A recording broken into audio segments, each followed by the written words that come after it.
mobile phone to save children who fell into a deep pit conducted by parents tells me about trying to save. Mobile ഫോണെന്ന അഗാധമായ കുഴിയിൽ വീണ കുട്ടികളെ രക്ഷിക്കാൻ രക്ഷിതാക്കൾ നടത്തുന്ന ശ്രമങ്ങളെക്കുറിച്ചാണ് സെൻസെയ് നാസർ ഇവിടെ പറയുന്നത്. This is what happened during the time of Prophet Noah. Seeing a worried woman, the prophet asked, "What's the matter?" And then the woman said, "My younger son is gone in the morning till now it hasn't come yet." The prophet asked, "How old is it?" They said he was 200 years old. During that period, the lifespan of a man is about 1,000. People of that time lived longer and had less knowledge. In this age, Alec knowledge is more and life is shorter. Nuh നബിയുടെ കാലത്ത് വിഷമിച്ച് നിൽക്കുന്ന ഒരു സ്ത്രീയെ കണ്ട് നബി ചോദിച്ചു, എന്താ വിഷമിച്ച് നിൽക്കുന്നതിന് കാരണം? അപ്പോൾ അവർ പറഞ്ഞു, എൻ്റെ മകൻ രാവിലെ പോയിട്ട് ഇതുവരെയും തിരിച്ചു വന്നില്ല. അപ്പോൾ നബി ചോദിച്ചു, അവൻ എത്ര വയസ്സായി? അപ്പോൾ ആ സ്ത്രീ പറഞ്ഞു, 200 വയസ്സായി. ആ കാലഘട്ടത്തിൽ ഒരു മനുഷ്യന് ആയുസ് 1000 വർഷത്തോളമാണ്. ആ കാലഘട്ടത്തിൽ ആയുസ് കൂടുതലും അറിവ് കുറവുമാണ്.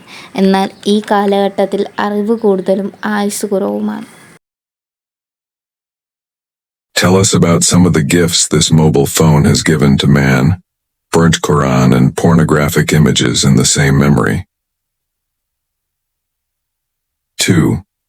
In the past, using a camera was the haram. Now it's halal. 3. In the past, those who were suffering from old age could not hear their eyes and ears. Babies in the past. 4.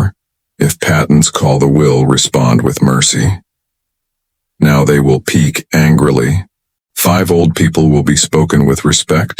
Talk to the mobile with respect. 6. Human relations used to be precious and now there is not worth it now. 7. The present number are like the angels of hell, where they see those who are suffering and crying, they will burst out laughing and beat the blows. 8. Now no more reading books instead of mobile, then know what they know. Sensei Nazar. Mobile phone നമ്മൾക്ക് തന്ന ചില സമ്മാനങ്ങളെക്കുറിച്ചാണ് ഇവിടെ പറയുന്നത്. ഖുർആനും അശ്ലീല ചിത്രങ്ങളും ഒരേ മെമ്മറിയിൽ. 2. പണ്ട് പുരോഹിതന്മാർക്ക് പോലും ക്യാമറ ഹറാമായിരുന്നു. എന്നാൽ ഇപ്പോൾ അതും ഹലാലായിരിക്കുന്നു. ഹറാം തെറ്റുകൾ, ഹലാൽ ശരികൾ. 3. പണ്ട് പ്രായം ചെന്നവർക്കാണ് കണ്ണും കാതും കേൾക്കാൻ കഴിയാത്തത്. പക്ഷേ ഇപ്പോൾ ചെറിയ കുട്ടികളിലും അത് കണ്ടുവരുന്നു. 4. പണ്ട് മാതാപിതാക്കൾ വിളിച്ചാൽ കുട്ടികൾ കരുണയോടെ കൂടി മറുപടി നൽകുമായിരുന്നു. ഇപ്പോൾ കുട്ടികൾ ദേഷ്യത്തോടു കൂടി മറുപടി നൽകുന്നു. 5. പണ്ട് കുട്ടികൾ പ്രായം ചെന്നവരോടാണ് ബഹുമാനത്തോടു കൂടി സംസാരിക്കുന്നത്. എന്നാൽ ഇപ്പോൾ എല്ലാവർക്കും മൊബൈലിനോടാണ് ബഹുമാനം. 6. പണ്ട് നമ്മുടെ കുടുംബ ബന്ധങ്ങൾ മനോഹരമായിരുന്നു. എന്നാൽ ഇപ്പോൾ അത് വികൃതമായി. 7. നരകത്തിലെ മാലാഖമാർക്ക് ചെവി കേൾക്കാനാവില്ല.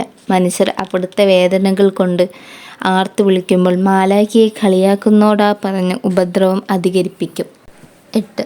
പണ്ട് പുസ്തകങ്ങൾ കൊണ്ട് അറിവ് ലഭിക്കുമായിരുന്നു. എന്നാൽ ഇക്കാലത്ത് മൊബൈൽ ഫോണിലൂടെ വേണ്ടാദിനങ്ങളാണ് അറിയുന്നത്. സെൻസെയ് നാസർ.